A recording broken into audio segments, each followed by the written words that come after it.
You're listening to The Practical Wealth Show with Curtis May.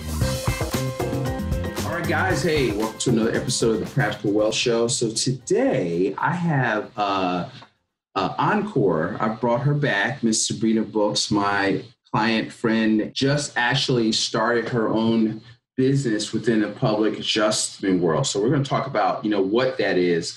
But one of the things I want to highlight today with her entrepreneurial journey. She just got back from Business Mastery, and she was telling me about that before we started. But one of the things is that when we if you go on I think it's on YouTube, I did a video a couple of weeks ago called The 3 Rules of Investing.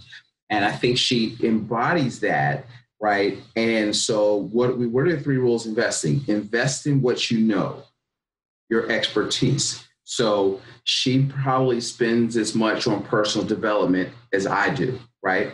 Invest in what you can control, your business, and don't chase returns. So I want that to be the theme of what we're talking about as she talks about her journey. And what I want you to hear is what lessons, maybe you have a business idea, what lessons can you glean from that? And some of the, it's not all, being in business is not all bright lights and glamour. It's like, well, hey, I'm following my passion, blah, blah, blah. No, you have to bust your ass. Okay. and I hate to tell you. But anyway, Sabrina, welcome back to the Practical Wealth Show. Thank you. Thank you so much for having me. Hi, Practical Wealth family. The response I got from the first time, I definitely was overwhelmed and really, really touched by how many people listened to the show and took some of the advice and took some of the steps. So that's really exciting to see. Yeah. It was, she had to run out last time, and I wouldn't let her go. They're coming up with new questions like, right. Also, she's changed. She's on her way out. I was like, wait, hey, I got another question because stuff kept coming to me. So I'm not going to, keep her that long today. But I want to talk about, because it's funny, we have similar paths because I was with another company and got frustrated with my lack of ability to grow. I call it the practice company. It's where where mine was where network marketing and financial services meet. But I learned a lot of good stuff.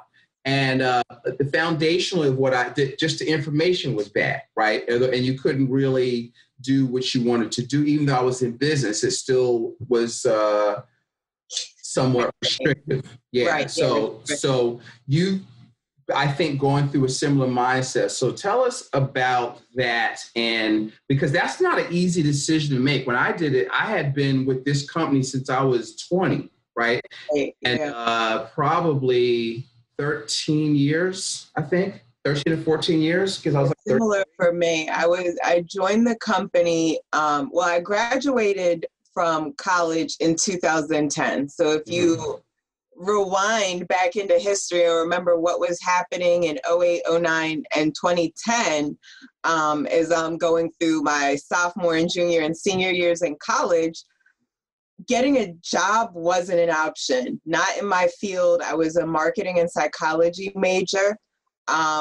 So if you are going into the psychology profession, you basically would have to have a master's and pretty much you would have to have a doctorate to get a job at that time. There was a lot of competition in the job space industry where new grads were competing with PhDs and people who had 10 and 15 years of experience. So in my mind, I knew that wasn't going to be an option for me to go and compete with these people with higher level degrees and years more experience. So in college, I did have a few practice businesses. I did Mary Kay. I tried to sell this high price juice. It was like a $70 bottle. I think I know what you're talking about. I was in like Monavie or Monavie. Right. That was I did that. Crash and burn. You can only drink like a cup full, like a little thumbnail cap, like a glass. I was not successful in that.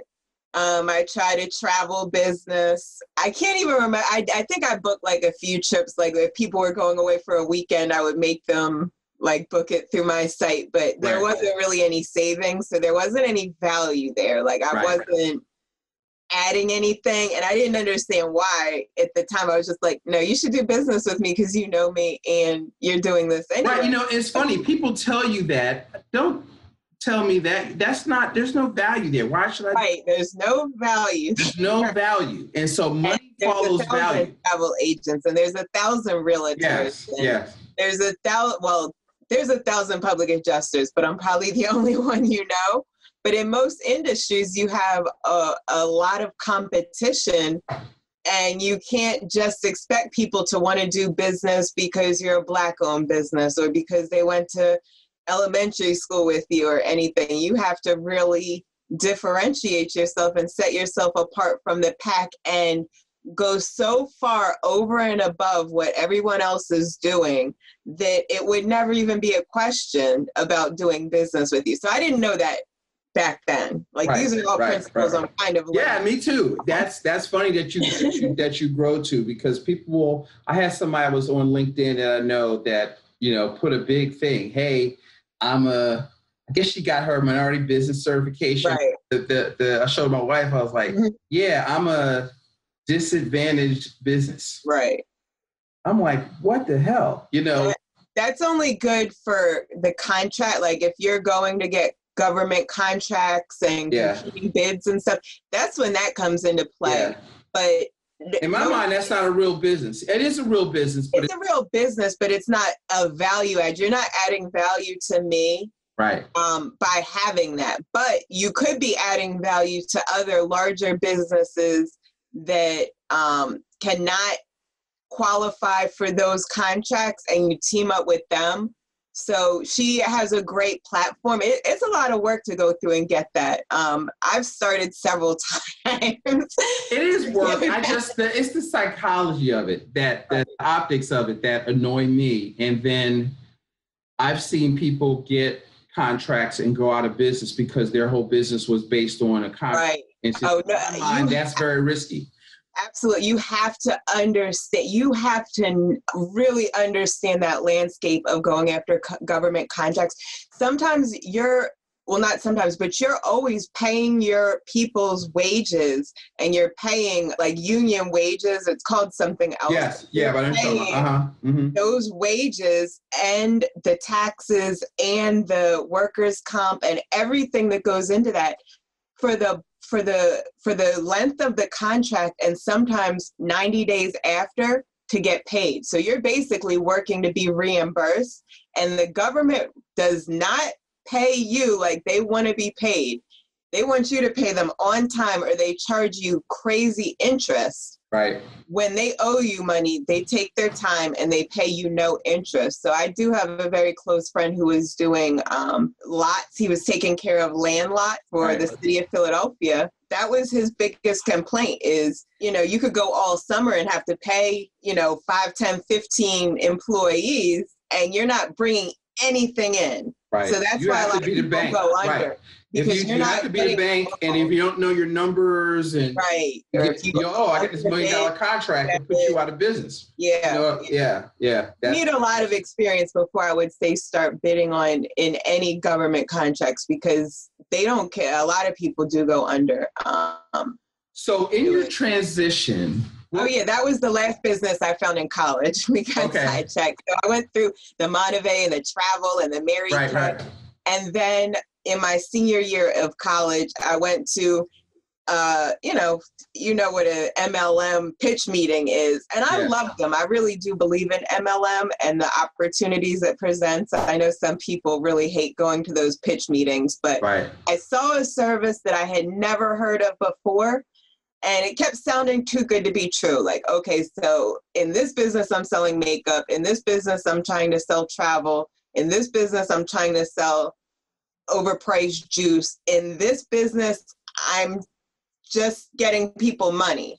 That's all I'm selling. I'm just selling money. Right. There seems like there would be a catch, because why wouldn't everybody be doing this? All I can do is get you money. So that's how my career began. And I really just threw everything into it because I knew there was no job option. There was no, if I fail, I'll go work in corporate America and make $70,000 or $80,000. That was not the landscape at the time. So for the past 10 years, I've been working for that firm and increasing my skill and knowledge base. And you did touch on investing in yourself. And I never kept track of it, but pretty much from the beginning, like if someone comes and I make a connection, and I really believe in the information and the content that they're providing. This is when people were selling their CD cases, their CD around that time. All that, yes. Changed a lot, but I would always invest. I would go to the Robert Kiyosaki events, and he'd be like, okay, go max out your 401ks, so you could go to this $50,000 higher level. And I would always want to go. I'd be calling people like, you don't understand. It's an investment in me and it's going to pay. Right. And I can just hear my 25-year-old self trying to tell these people why they should give me the money from their 401ks so I can give it to this guy and learn. So luckily, nobody did that because the problem with that is, and I will do that, but there's a time to do that, right? You don't go from, it's usually the free thing, then the upsell, then hey, give us 25 grand or whatever. Right. But I'd have no problem doing that if you've done the first stuff so that you're making a couple $100,000, then that's maybe 10% of your income to reinvest to take you from 250 to 500 or $1 million. Right. But they don't teach you that strategy. Right. So you got to understand that. See, I learned that. I had clients, I had to talk them off of ledges. Listen, you have to make money from the thing, because see, what people want is they want easy. So they want people to do it for them. Right. And they make it sound so easy, like just pay $50,000 and you'll be a millionaire. Right. And ain't nothing. Yeah. And so without you being an expert, just plug into us, and there's no such thing. And so everybody's always looking for somebody to give them money to so they don't have to think. And I think that's what you have to stop looking for, the get rich quick. You have to, you can get quick, meaning 3 to 5 to 7 years, 10 years. Yeah, in my mind, that's quick. That beats 40 years of working.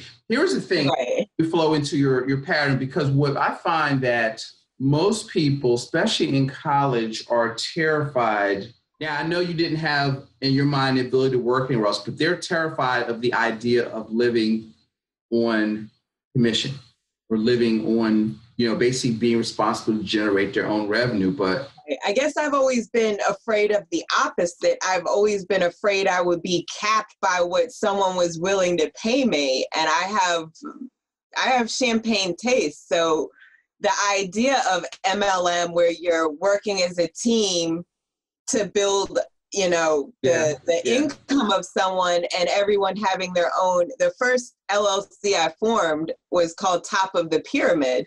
And the concept was, it was cute. I wish I had. This was lead into that. Yeah. Yes, the pyramid, damn it, but I'm at the top. So. Right. Everyone's at the top of their own pyramid. So when they say it's a pyramid scheme, you are at the top of your own pyramid. And that's kind of how business is as well.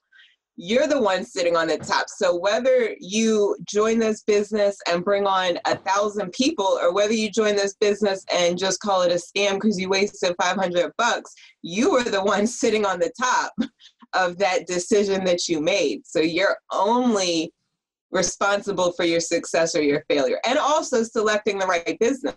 Like I had gotten into a lot of industries that weren't a good fit. Like, were there people who were making hundreds of thousands of dollars selling that juice and selling, other product? Yes, there were, but that was definitely not my circle of influence. People buying $70 bottles of juice for their health. I didn't know those people, and I didn't understand how to market to those people at the time. So I wasn't successful, but I never, ever, ever got into a business, paid $500 or whatever it was. I don't think I joined any business for more than $500. Didn't make any money and blame the business. I've never done that. I've always looked at myself and said, well, that wasn't the right fit for me. I didn't work hard enough, and I would always kind of take some of the blame. So I do think that is what separates people who want the safety of a job or people who want the safety of working, of getting paid a commission for their own efforts.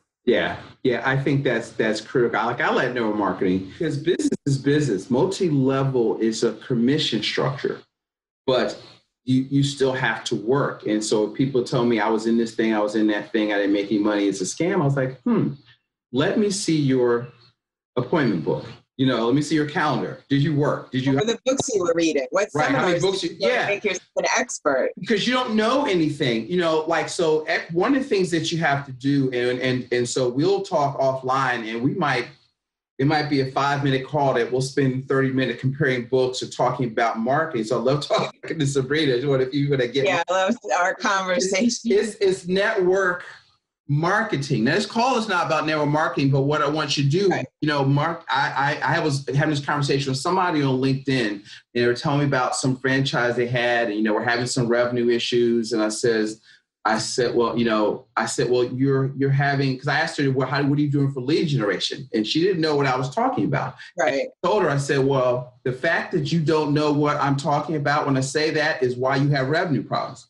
Exactly. And I was going to bring up franchises too, because nobody spends $1 million on a McDonald's franchise and calls it a scam, but people lose money on McDonald's franchises all the time. So MLM and network marketing is really just low-cost franchise businesses. But with a franchise, you're taking the same exact risk. The company is not, you're standing behind a brand, but the company is not like, okay, here's 1,000 leads, and then here's someone to call the people for you, and then here's another person to follow up because we really want you to be rich.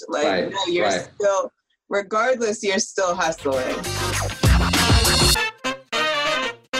So now you've transferred into, and later I want to get into some of the things that you're seeing just from the what you're doing. But one thing I talk to people about in business, I always separate into 3 parts, and I sold this thanks to Dean Jackson, what I call before, during, and after, right?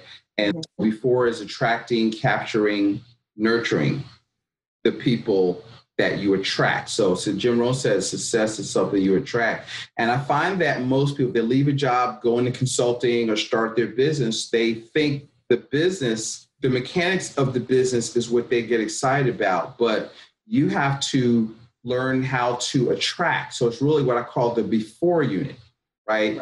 That is broken for most people because they don't know how to attract enough people. So if you want to make $100,000 a year, see, most people don't have a goal of here's how much I want to make, right? Right. So I used to do stuff with score. Here's how I'm going to make it. Yes. This is what this talk about that, because I don't want to hear them. I don't want me to say it. I want you to say it because I think we are thinking the same thing. Right. Well, how much you want? Because how much is the thing you want to sell cost, and how many of those things you got to sell to make $1,000 a month? Exactly. And then you have to take it a step further and not just know those numbers, but then, and this is where I have not been that good in the past.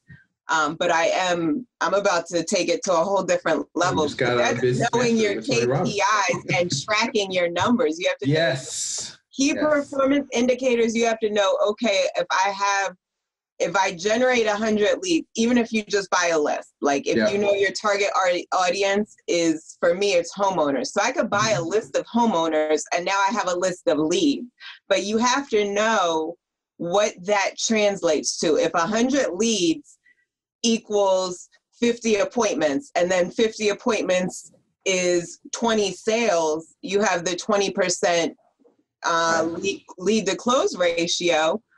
That's something you could check because you could ramp it up. Like, okay, so 100 leads equals 20 closes. So 1,000 leads equals 200. And now you know your numbers. Right.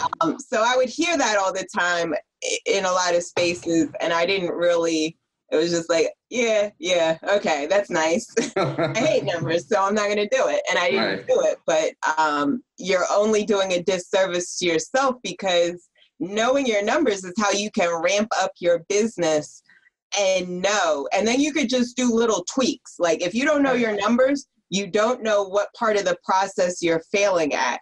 So it could be like such a tiny thing. Like you've been through some of the content creators where they're like, the difference in this website and this website, you know, website A does $10,000 a year and website B does $1 million a year is because website B had a red button at the top of their screen and website A waited till the bottom of the web page to put a green buy now button. Right. And it's just such, it's so, or a headline, or it's just little tweaks. Right.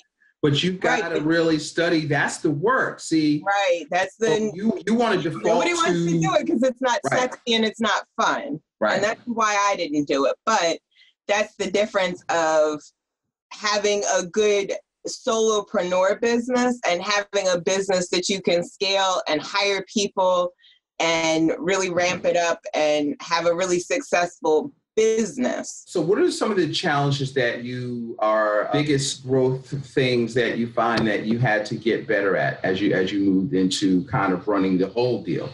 Right. So so what I was struggling with really, and it would really keep me up at night, is I have a little team who came with me. I have 4 or 5 licensed reps who followed me into my new company. And then I have another like 4 or 5 people who are studying to get their license. And they're with me because they believe in me and they believe in my vision.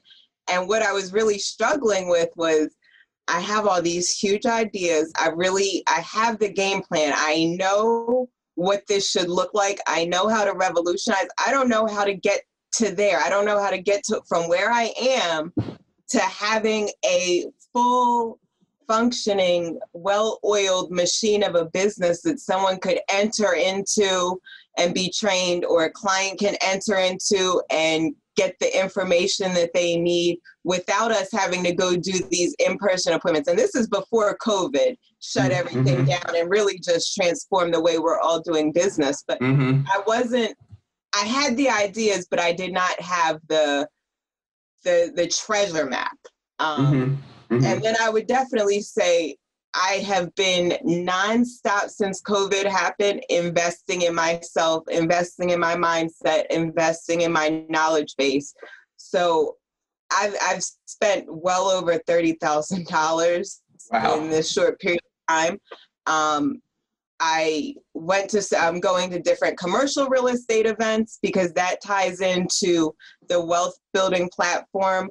But I would say the biggest shift was going to the Tony Robbins events because he really gives you what you need to know to run a successful business. And I would say the best tip that I got would be you could be an owner or you could be an operator. An operator is tasked with running 100 little tasks because they can't delegate. They are the business.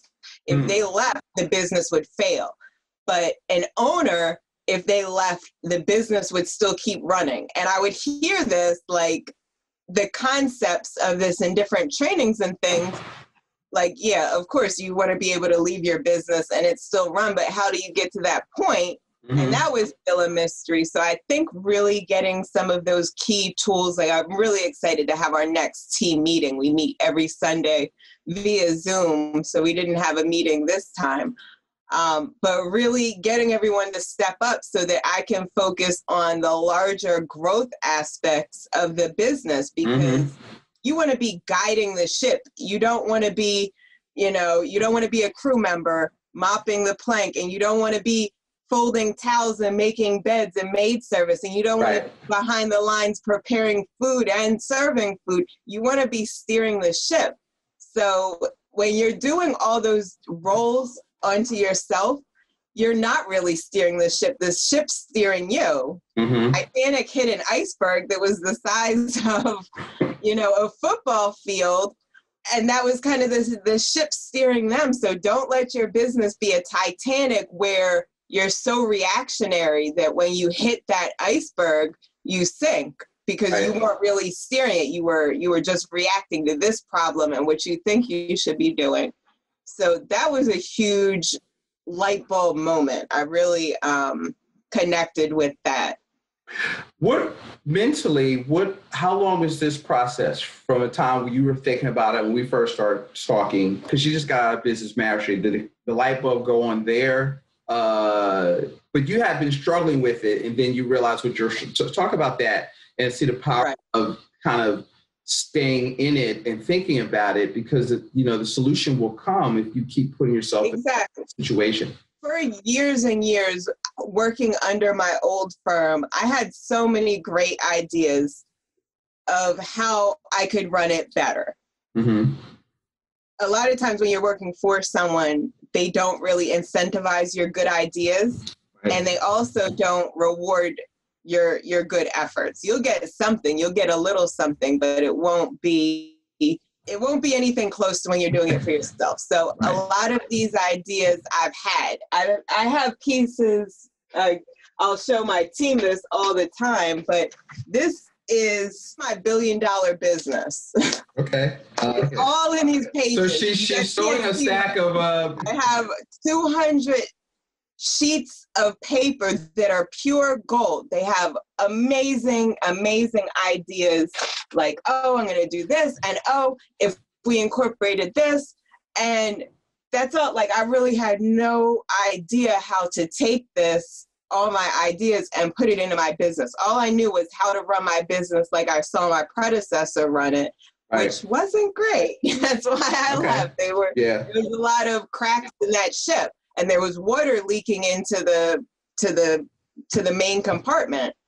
And I don't want to be like that. I don't want any claim rep and I don't want any client to slip through the cracks. So those are always my two biggest motivators. Like, let me make sure that all my claims reps are properly motivated and know I appreciate them and I'm constantly giving them the knowledge they need. And I really had to start sharing with them how much I dedicate to personal growth and development, because this didn't just happen with COVID. I've always invested in myself.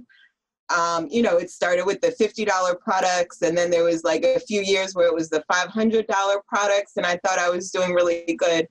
But this business mastery was $15,000. So that was the most I've ever invested in myself. And I went through it, and then I actually invested another $15,000 to go to business mastery. Did you borrow against the policy, Ms. Hannah? Just out of curiosity, or some of that from your? I didn't. I maxed a credit card out to do that. Okay. I did borrow against my policy because I closed on my house in January. Oh, that's right. Uh-huh. That was a huge goal. So I was borrowing against my policies to make to renovate. She policies, right? I just want y'all to know that my clients do what we're talking about. We do what we're talking about. So. Right. I have several. Oh my goodness. I have so much life insurance that it is a motive.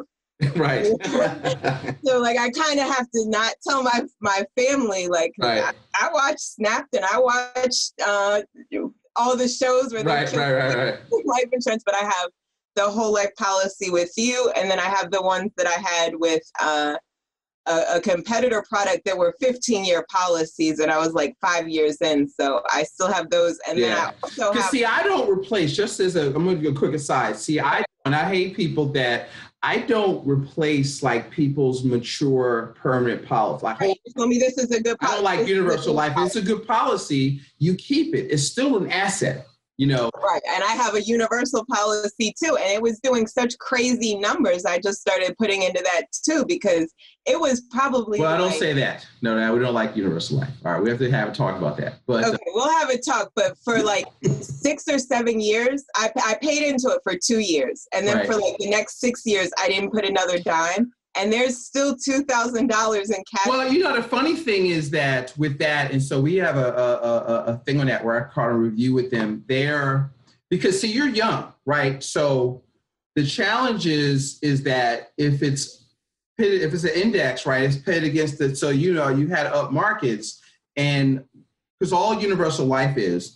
Because she loves insurance, so we will have these insurance. I love insurance, and because she'll read. So as we work together in this program that we're doing our personal game plan that we're doing for people, part of it we'll review all of their insurance, their auto, their home, their liability. So we're trying to work out with Sabrina, since she loves them, we're going to review them because she told me this, and I found out the hard way that they're not all created equal. Like, they don't, just because you've been with somebody a long time don't mean you're getting the best price. Oh my goodness. And they don't pay. So I want to talk about that as we wind down. But that's a huge key. Yeah, you got to look at the stuff. And I'm going to name names. I didn't name names the last time, but I'm going to name names. All right. Well, let's see.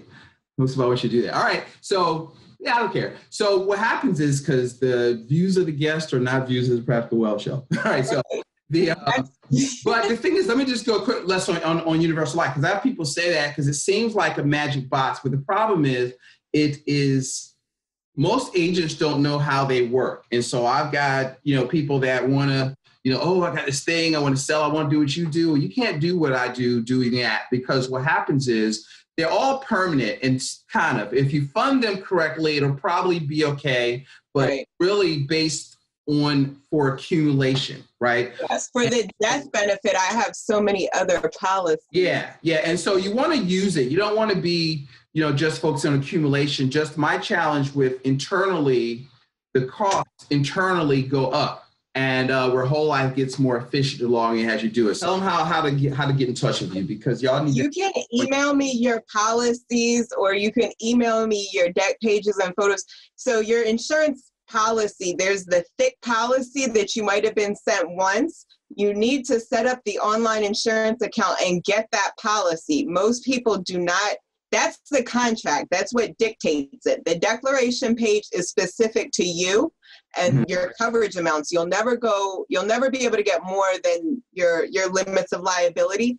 But the contract dictates how they'll pay. That's where they hide their exclusions. You might think you have coverage for plumbing, but then they excluded it somewhere in the policy. Both should be reviewed. I'm happy to get a deck page so I can Google map your house and kind of run an analysis and say, oh, you're underinsured, or oh, you're grossly overinsured.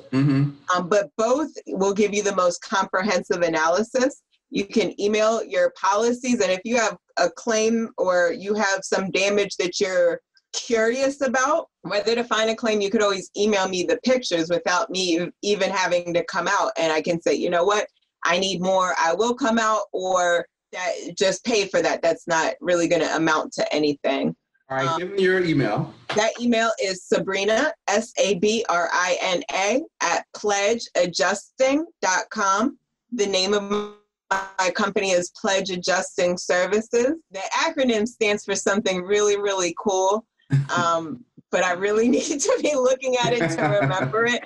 It's about promoting team wealth through teams, and but I can't remember what it stands for right now. Or you can call me at 267-600-8253. That's the Pledge phone number. I just got my 800 number, so I'm so excited about that. Okay, good. Again, I don't know that number. And then my other direct number would be 267-679-9005. That's the number I've had for 15 years. So I'll be available for both. If you have a question or you want me to review something, please don't file claims without running it by me. Even if you don't use my services, I would prefer you would send me a picture and say, is this a claim? And I'll say, can you send me your deck page? I need to see your deductible. Right. I need to know if it's covered or not. Sometimes I'm telling you don't file the claim because you have no coverage. They're not going to pay it anyway. And sometimes I'm telling you not to file a claim because it's too small in dollar amount and it would not be worth it to you. So please get an expert opinion before you call your insurance company. They are not a sounding board. They are recording everything you say. If you say, oh, such and such happened, there will be a note in your file that said that. And if you ever tried to file a claim, even if it was a whole different claim, even if you made that repair, they will go back and say, well, you had this happen before. And you say, oh, but I made the repair. Prove that you made the repair. Wow. Yes. They're not your friend. So you need representation. Flo never shows up to appointments. I've never met her once. So. Or the caveman or the Right. Any of those cute characters you fell in love with, the black guy with the deep voice, none of them are going to be on your claim appointments as your advocate. Right. You have to hire your own advocate. Wow. So Sabrina, we could talk for 2 hours. So I know we could keep going. Right, I know. Listen, I know, but the cliffhanger is call her. She is part of our inner circle. So, as we work through, we will do, actually we're recording as we talk the Practical Wealth Challenge. And part of that, you'll get a game plan where we go over all your stuff. So you'll have a bulletproof financial plan, a bulletproof, what I call personal economy. And that can thrive in good times and bad. So this is, you definitely want somebody or her team in your corner and or in one of your friends' corner. So if you think about this, let me know. If you're one of my clients, you listen to this, let me know how the person that we're talking about, he called me about something with regards to his banking policy we set up. He told me what happened. I says, oh, I got somebody you need to call. Before you call anybody, call her. And so I try to solve problems. So call me. I'm like the financial quarterback of your team. You're doing the right direction. Right. I'm the general practice physician. I'm going to send you to a specialist. You want to have a specialist. Yeah, you want to have a specialist. And you don't get a foot doctor to perform heart surgery. So, listen, guys, this is a information-packed episode. So what you've heard is from an entrepreneur transitioning from entrepreneurship to running her own deal, and that has its own set of stuff. So hopefully you got some lessons out of that if you're thinking about it, or the work or the personal development that needs to get done. And I'm going to have a round robin with just on marketing, because we have, with some people I know, and I want y'all to hear that it's not bright lights and glamour, but it's focus, it's work. And then professionally, what you've heard is that she is an expert, that she can solve your problems and get you some money. And when you get that money, come back and see me. No. Exactly. Right. So anyway, guys, have a great day. And thanks again for listening to another great episode of the Practical Wealth Show. Sabrina. Thank you. Bye, everybody. All right.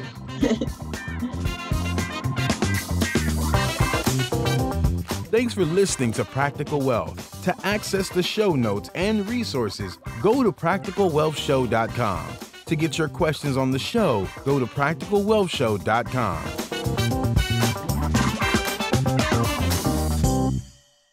This show is for entertainment purposes only. Before you make any investment decisions, consult a professional. This show is copyrighted by Practical Wealth. Written permission must be granted before